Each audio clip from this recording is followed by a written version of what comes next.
Em dic Albert Llobet, soc de Figueres i em dedico al món de l'art.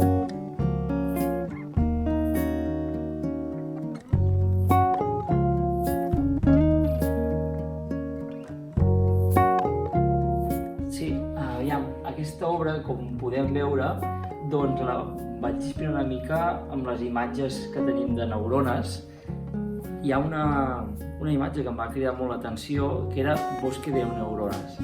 I en allà es veia tot aquesta imatge d'alguna manera tècnica, i també em vaig adonar molt compte de que els científics, els investigadors, utilitzen proteïnes fluorescents per distingir les diferents neurones. I a partir d'aquesta idea em vaig inspirar per fer aquesta peça, que diguéssim que seria el bosc de neurones, i que amb la llum negra, quan tanquem les llums, doncs tot això agafa una màgia i una potència en els colors com molt interessant.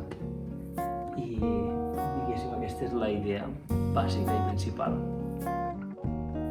D'alguna manera, aquest quadre està constituït per 100 peces, de les quals cada peça val 300 euros, perquè les persones puguin d'alguna manera posar el seu granet de sorra per a la investigació de l'Alzheimer.